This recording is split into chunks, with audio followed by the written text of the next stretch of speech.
3 días atrás, recibí una denuncia anónima que me heló la sangre. Una voz temblorosa, casi un susurro por teléfono.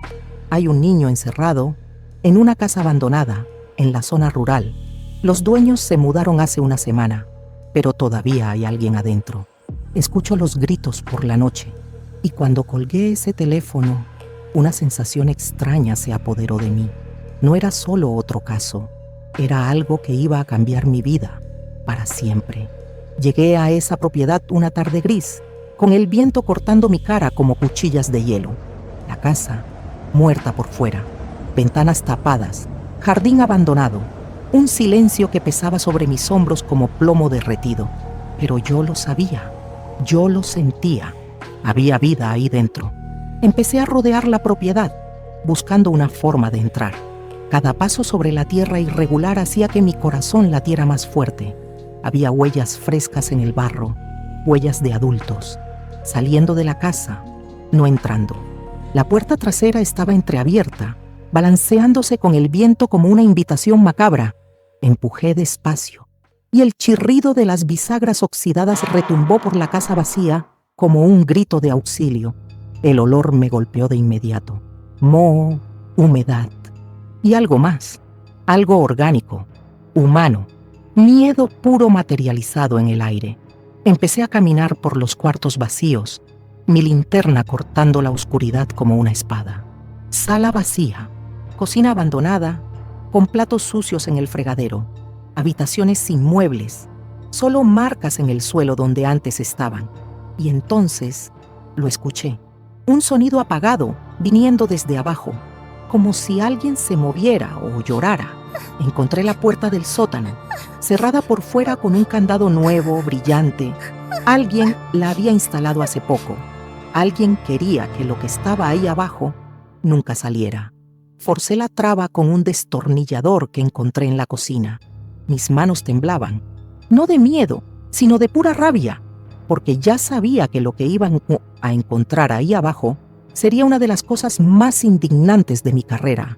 Bajé por esos escalones de madera podrida, cada uno gimiendo bajo mi peso como si llorara.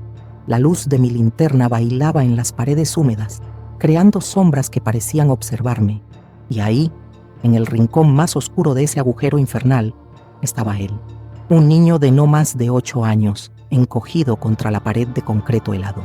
Demasiado delgado, demasiado sucio, con los ojos abiertos de par en par por un terror absoluto.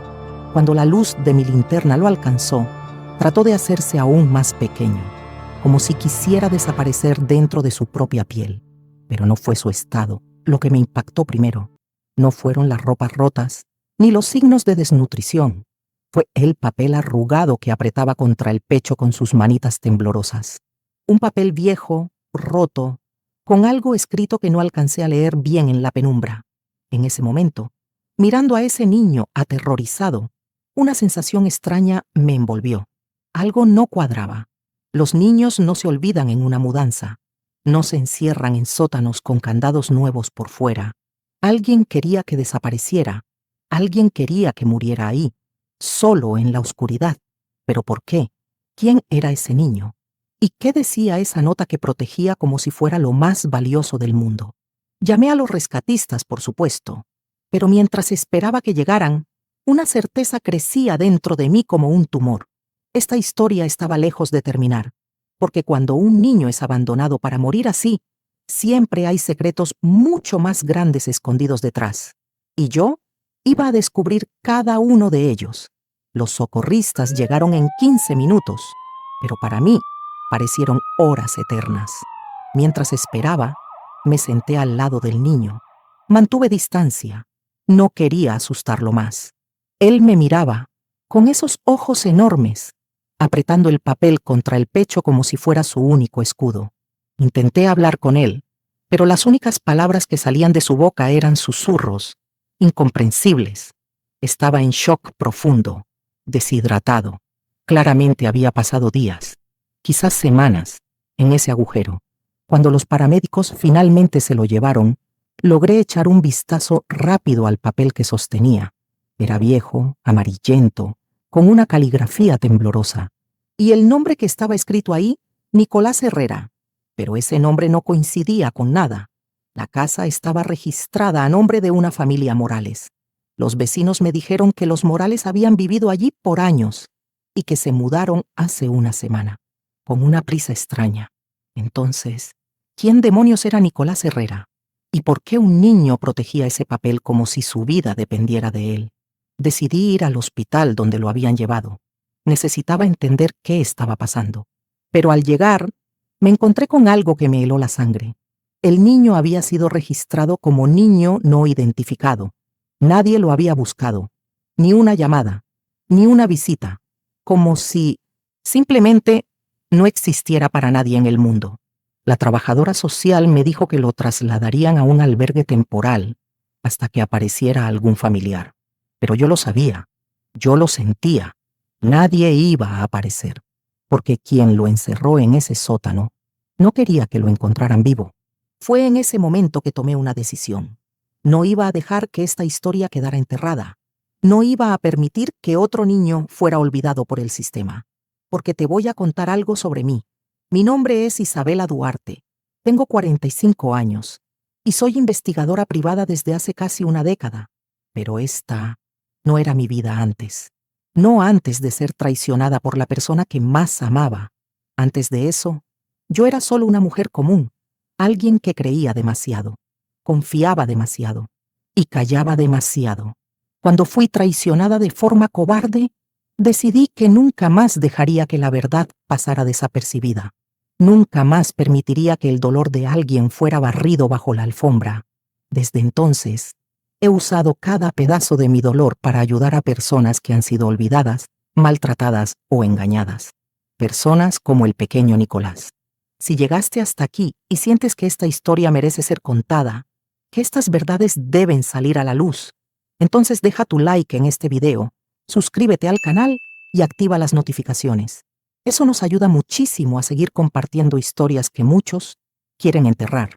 Y ahora, agárrate fuerte, porque lo que descubrí al investigar a este niño te va a dejar en shock. Volví a esa casa abandonada a la mañana siguiente. Esta vez, con tiempo y con el equipo necesario para una verdadera investigación. Porque si hay algo que me enseñaron los años de traición, es que la verdad siempre deja rastros, siempre. Y los rastros que encontré en esa casa iban a revelar una conspiración tan sucia que hasta hoy me da náuseas solo de recordarla. Al llegar, abrí mi mochila y saqué todo lo que necesitaba. Linterna potente, guantes, bolsas plásticas para evidencias y una cámara para documentar cada detalle. Porque después de años investigando casos perdidos, aprendí que los detalles lo son todo. Lo primero que hice fue examinar el sótano con más cuidado. A la luz del día, que entraba por una pequeña ventana cubierta de telarañas, pude ver cosas que la oscuridad de la noche anterior había escondido. Había marcas en el suelo de concreto, arañazos hechos con uñas, como si alguien hubiera intentado cavar. Y peor aún, manchas oscuras que parecían sangre seca.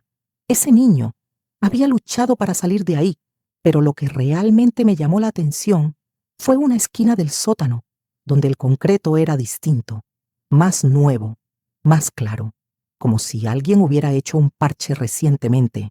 Subí al piso principal y empecé a revisar cada habitación. En la cocina encontré algo perturbador, restos de comida podrida en la nevera, pero con fecha de vencimiento de apenas 2 semanas atrás. Los Morales no se habían ido hace tanto, se fueron huyendo. En el dormitorio principal, dentro de un armario que parecía haber sido vaciado con prisa, encontré unas cartas tiradas en el fondo, facturas viejas, correspondencia y un acta de nacimiento rota en pedazos. Cuando uní los fragmentos, mi corazón empezó a latir más fuerte. El nombre en el documento era Nicolás Herrera Santana. Fecha de nacimiento hace 8 años. Padres, Eduardo Herrera y Carmen Santana. Pero esa acta había sido destruida a propósito. Alguien no quería que se descubriera la verdadera identidad de ese niño.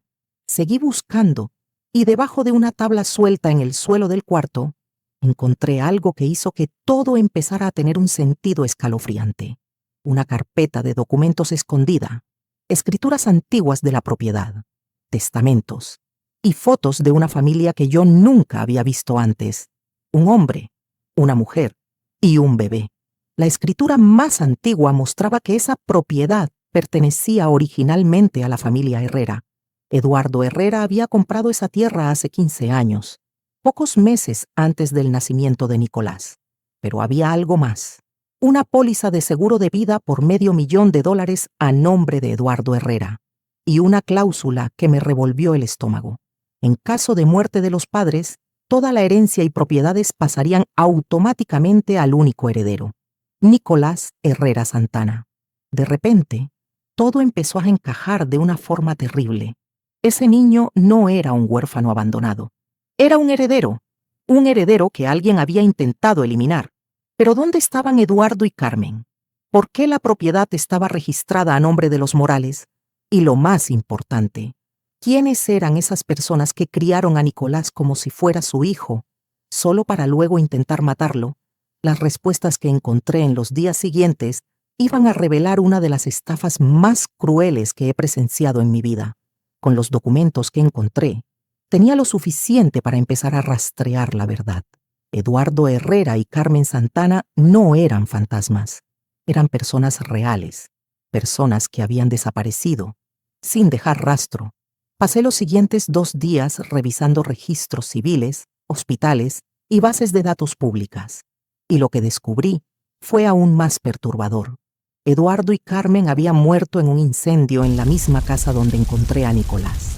Pero eso sucedió hace 5 años, cuando el niño tenía apenas 3. El informe de los bomberos decía que el incendio comenzó de madrugada, alrededor de las 2.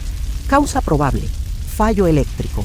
Eduardo y Carmen fueron encontrados sin vida en la habitación principal. Nicolás figuraba como desaparecido. En ese momento, la policía asumió que el cuerpo del niño se había carbonizado por completo en el incendio. Caso archivado. Familia extinguida. La propiedad pasaría al Estado hasta que apareciera algún heredero. Pero Nicolás no había muerto en el incendio. Alguien lo sacó de ahí antes de que empezaran las llamas. Alguien que sabía exactamente lo que iba a pasar. Volví a los registros de la propiedad. 6 meses después del incendio, la casa fue vendida a la familia Morales por un precio ridículamente bajo, como si fuera una liquidación urgente. Pero aquí venía el detalle más siniestro. La familia Morales registró un acta de adopción esa misma semana. Habían adoptado a un niño huérfano llamado Miguel Morales. Edad: 3 años. Descripción física: idéntica a la de Nicolás. No eran una familia normal que había adoptado un niño. Ellos fueron los responsables de la muerte de los verdaderos padres. Falsificaron un incendio, robaron una propiedad y secuestraron a un niño para hacerlo pasar por su hijo. Durante 5 años, Nicolás vivió creyendo que se llamaba Miguel, que los Morales eran sus padres, que su vida anterior nunca existió. Un niño de 3 años no cuestiona, solo acepta la realidad que le muestran. Pero cuando Nicolás empezó a crecer, a hacerse más listo, a hacer preguntas, se convirtió en un problema, un riesgo, y la solución que encontraron fue la más cobarde posible: encerrarlo en el sótano de la casa que le pertenecía por derecho y dejarlo morir de hambre y de sed. En ese momento, sentada frente a mi mesa, llena de documentos y fotografías, entendí la magnitud del horror que había descubierto. No era solo abandono, era un asesinato premeditado, planeado durante 5 años, pero aún faltaba una pieza crucial del rompecabezas. ¿Dónde estaban los Morales ahora? ¿Y qué harían cuando se enteraran de que Nicolás había sido encontrado con vida? Encontrar a los Morales se volvió mi obsesión. No podían simplemente desaparecer después de cometer un crimen tan atroz. Los asesinos siempre dejan rastros, siempre cometen errores. Empecé investigando los últimos movimientos bancarios de la familia. Carlos Morales había retirado una suma considerable 3 días antes de abandonar la casa: $15,000 en efectivo. Dinero suficiente para huir y esconderse durante meses. Pero había algo aún más interesante en los extractos bancarios: depósitos regulares y sospechosos. Durante los últimos 5 años, siempre el mismo día del mes, siempre la misma cantidad. como si fuera una mesada. Alguien les estaba pagando para mantener a Nicolás. Alguien con mucho dinero. Alguien que quería que el niño siguiera vivo, pero escondido. Eso lo cambiaba todo. Los Morales no eran solo asesinos oportunistas. Eran empleados, piezas de un esquema mucho más grande. Pasé la siguiente semana rastreando cada paso de esa familia. Hablé con vecinos, con comerciantes, con cualquiera que pudiera tener información. Y fue una vendedora de una farmacia quien me dio la primera pista real. Me dijo que Rosa Morales compraba medicamentos controlados todos los meses, sedantes potentes, pastillas para dormir, para su hijo especial, siempre decía. Él tiene problemas para dormir. ¿Problemas para dormir? O lo estaban drogando para que no hiciera preguntas, para que no recordara, para que no se cuestionara por qué su vida era tan distinta a la de otros niños. La farmacéutica me mostró las recetas, todas firmadas por el mismo médico, Dr. Fernando Castillo, clínica privada en el centro de la ciudad. Cuando llegué a la clínica del Dr. Castillo, mi intuición gritaba que estaba en el camino correcto. El hombre era demasiado nervioso, sudadoso. Evitaba mi mirada cada vez que mencionaba a Nicolás. No recuerdo ningún paciente con ese nombre, me dijo, pero sus manos temblaban al mover los papeles sobre la mesa. Y fue entonces cuando vi algo que me heló la sangre. En la pared del consultorio había varias fotografías. El doctor en eventos sociales, graduaciones, cenas benéficas. Y en una de ellas, al fondo, casi imperceptible, estaba Carlos Morales. Se conocían. No era solo médico y paciente. Era una red de complicidad. Presioné más al doctor Castillo.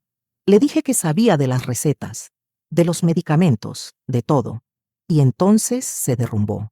No lo entiende, susurró, mirando nerviosamente hacia la puerta. Yo solo firmaba las recetas, no imaginaba que ellos iban ¿A qué, doctor? A intentar matar al niño. El acuerdo era mantenerlo sedado, controlado, hasta que cumpliera 18 años. Después de eso, sería problema de otro. 18 años. Planeaban tener a Nicolás drogado y prisionero durante 10 años más. Y cuando fuera mayor de edad, probablemente lo eliminarían para siempre. Pero, ¿quién estaba detrás de todo esto? ¿Quién pagaba a los Morales? ¿Y por qué alguien tendría tanto interés en mantener a Nicolás vivo, pero oculto? La respuesta que el doctor Castillo me dio en ese consultorio iba a poner mi mundo de cabeza. Era el tío del niño, susurró el doctor Castillo. Sus palabras salieron como una confesión que llevaba años cargando. Roberto Herrera, hermano menor de Eduardo. Roberto Herrera, un nombre que no aparecía en ninguno de los documentos que encontré en la casa. Un fantasma en la historia de la familia. Me buscó justo después del incendio. Continuó el médico, limpiándose el sudor de la frente. Dijo que su sobrino había sobrevivido, pero que era mejor para todos que permaneciera muerto, oficialmente. Me pagó muy bien para firmar las recetas, sin hacer preguntas. Las piezas empezaron a encajar de una forma nauseabunda. Roberto no era solo un tío preocupado, era el autor intelectual de todo. Del incendio, del secuestro, de la farsa de adopción. ¿Por qué quería mantener al sobrino escondido de Quintillé? Pregunté, aunque ya sabía que la respuesta sería aún más siniestra. Herencia, respondió el médico, sin mirarme a los ojos. Eduardo tenía una empresa minera, valía millones. Cuando murió, como Nicolás figuraba como desaparecido, Roberto heredó todo como pariente más cercano. Millones. No era solo el $500,000 del seguro de vida. Era una fortuna. Minas, tierras, inversiones.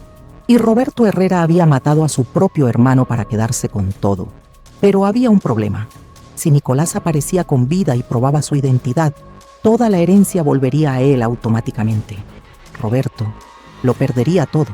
Por eso el plan diabólico, mantener al niño vivo, pero oficialmente muerto, drogado, controlado, sin memoria de quién era en realidad. Y cuando cumpliera 18 años, ¿qué pasaría cuando cumpliera 18? Presioné. El doctor Castillo tragó saliva. Roberto dijo que a los 18 era hora de resolver el problema definitivamente, que una sobredosis accidental sería fácil de explicar en alguien con historial de problemas mentales. Dios mío, Roberto había planeado asesinar a su sobrino de forma lenta y gradual. 5 años destruyendo su mente con medicamentos, 10 años más de prisión psicológica y luego la muerte, todo por dinero. Salí de ese consultorio con una mezcla de rabia y determinación que nunca había sentido antes. Roberto Herrera no lo sabía, pero acababa de firmar su propia sentencia, porque yo iba a exponer cada detalle de esa conspiración, pero primero tenía que encontrarlo.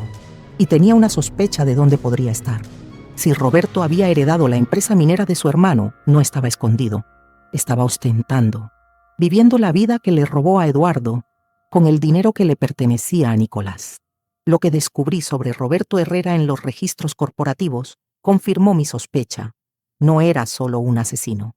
Era un asesino que se había hecho millonario con la sangre de su propia familia. Y estaba a punto de descubrir que subestimó completamente a una investigadora decidida a hacer justicia.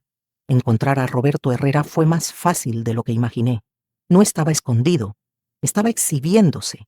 Había transformado la pequeña empresa minera de su hermano en un imperio. Oficinas en el centro y una mansión en un barrio exclusivo. Pasé 2 días observando su rutina. Todas las mañanas llegaba a la oficina a las 9 en punto. Conducía un auto negro imponente. Al mediodía, almorzaba en restaurantes caros con otros empresarios. Por la noche, volvía solo a su casa enorme, sin familia, sin hijos. Un hombre que destruyó a toda una familia para tener todo eso. Decidí enfrentarlo en la oficina, delante de sus empleados, para que no pudiera negar ni escapar. Entré fingiendo ser una clienta interesada en inversiones mineras. Roberto Herrera tenía unos 50 años, bien vestido, con esa sonrisa falsa de quien está acostumbrado a engañar. Cuando me vio entrar, no tenía idea de que estaba frente a la persona que iba a destruir su imperio de mentiras.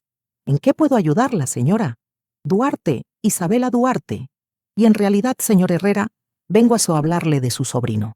La expresión de su rostro cambió al instante. La sonrisa se desvaneció. El color abandonó sus mejillas. Sus manos se apretaron sobre el escritorio. No sé de qué me habla, no tengo sobrino. Nicolás Herrera Santana, 8 años, hijo de su hermano Eduardo, muerto en un incendio muy conveniente hace 5 años. Roberto se levantó nervioso. Miró hacia la puerta, como si quisiera huir. No tiene idea con quién se está metiendo, señora. Le sugiero que se vaya. ¿Ahora? ¿O qué? ¿Va a mandar a los Morales a encerrarme en un sótano? Ah, cierto. Huyeron cuando fallaron al tratar de matar a un niño de 8 años. Y ahí la máscara cayó. Roberto cerró la puerta y se giró hacia mí con una expresión que solo había visto en criminales acorralados. ¿Cuánto quiere? ¿Cómo? Todo el mundo tiene un precio. ¿Cuánto quiere para olvidarse de esto y desaparecer de mi vida? En ese momento, entendí que estaba frente a alguien que realmente creía que el dinero lo resolvía todo, que la vida humana tenía precio de mercado. Quiero que confiese todo, que admita que mató a su hermano, que secuestró a Nicolás, que le robó su herencia. Roberto rió. Una risa fría, vacía. ¿Cree que soy idiota? ¿Que me voy a entregar a una simple investigadora privada? No tiene que entregarse a mí, dije, sacando el celular del bolsillo. Ya se entregó a la policía. La grabación había empezado desde el momento en que entré a la sala. Cada palabra, cada confesión indirecta, cada amenaza, todo documentado. La expresión de pánico en su rostro fue lo más satisfactorio que vi en toda mi carrera. No puede hacer esto. Eso no servirá como prueba. Tal vez no en un tribunal, pero sí ante la prensa, ante sus clientes, ante todos los que creían que Roberto Herrera era un empresario respetable. Y fue ahí, cuando cometió su error definitivo. Intentó arrebatarme el celular de la mano. Y justo en ese momento, las puertas se abrieron y entraron los policías que yo misma había llamado. El arresto de Roberto Herrera fue solo el comienzo. Con todas las pruebas que reunimos, los documentos de la casa, las confesiones del doctor Castillo, la grabación del enfrentamiento, el caso se volvió irrefutable. 3 días después, los Morales fueron localizados intentando cruzar la frontera con documentos falsos. Cuando los arrestaron, Rosa se quebró y confesó todo. El incendio, el secuestro, los 5 años de mentiras. Dijo que nunca quisieron matar a Nicolás. que solo seguían órdenes de Roberto, pero yo sabía que eso era mentira. Al final fueron tan crueles como el autor intelectual. El juicio fue rápido. Roberto recibió cadena perpetua por homicidio calificado y secuestro. Los Morales fueron condenados a 20 años cada uno. El doctor Castillo, como colaborador, recibió 5 años y perdió su licencia médica. Pero la parte más importante de toda esta historia no fue la condena de los culpables. Fue lo que pasó con Nicolás. Cuando por fin pude explicarle quién era realmente, ver el reconocimiento en sus ojos fue una de las experiencias más emocionantes de mi vida. No fue fácil. Estaba traumatizado, confundido, con miedo de confiar en los adultos, pero poco a poco, con ayuda de psicólogos especializados, empezó a recuperar fragmentos de memoria de su vida antes de los 3 años. Recuerdos de su verdadero padre, de su madre, de la casa donde alguna vez fue feliz. La herencia de Nicolás era aún mayor de lo que imaginábamos. Además de la empresa minera, Eduardo había invertido en bienes raíces, acciones, fondos privados.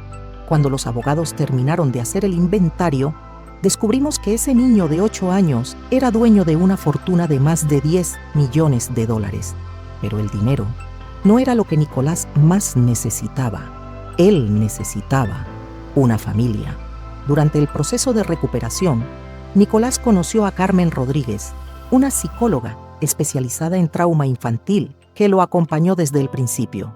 Carmen tenía 40 años, divorciada, sin hijos. Dedicaba su vida a ayudar a niños en situaciones difíciles. La conexión entre ellos fue inmediata, genuina. Carmen no sabía nada sobre la herencia cuando empezó a trabajar con Nicolás. Para ella, él era simplemente un niño que necesitaba cuidado, amor y estabilidad. Cuando el tribunal decidió sobre la tutela, Carmen se ofreció para adoptarlo. El proceso fue riguroso. Investigaron cada detalle de su vida, sus motivaciones, su situación financiera. Querían estar absolutamente seguros de que no había interés en el dinero. La fortuna de Nicolás fue colocada en un fideicomiso blindado, administrado por 3 instituciones bancarias independientes. Ni un centavo podía tocarse hasta que él cumpliera 25 años y pasara una evaluación psicológica que demostrara su total capacidad de decisión. Ni Carmen, ni ningún tutor, ni siquiera el propio Nicolás antes de esa edad podía acceder al dinero. Hoy, 2 años después, Nicolás vive con Carmen en una casa sencilla en el interior, estudia en una escuela pública, va a terapia 2 veces por semana y se está transformando en el niño alegre e inteligente que siempre debió ser. Todavía tiene pesadillas, a veces. Aún se asusta con ruidos en la noche, pero también ríe, juega, hace preguntas sobre todo y llama a Carmen, mamá Carmen, con una sonrisa que no tiene precio. La propiedad donde todo comenzó fue vendida por el fideicomiso. El dinero fue sumado a la herencia. Nicolás le dijo a Carmen que cuando sea grande, quiere usar parte del dinero para construir un centro de apoyo para niños víctimas de trauma. Para que ningún niño se sienta tan solo como yo me sentí, le dijo. A los 10 años, ese niño ya entiende el valor de la justicia y la solidaridad mejor que muchos adultos, porque al final, esta historia no trata solo de crimen y castigo, trata de cómo un niño puede sobrevivir a lo peor de la humanidad y aún así elegir ser una fuerza de bien en el mundo, y de cómo, a veces, la justicia no viene solo de los tribunales, viene del amor, del cuidado y de la determinación de quienes se niegan a dejar que los inocentes sufran en silencio. Nicolás Herrera Santana consiguió justicia, consiguió una familia y recuperó su futuro. Y yo gané la certeza de que hay casos que valen cada lágrima, cada noche sin dormir, cada riesgo que tomamos por hacer lo correcto. Porque ver a ese niño sonreír hoy, sabiendo que está seguro y amado, es la mayor recompensa que una investigadora puede tener.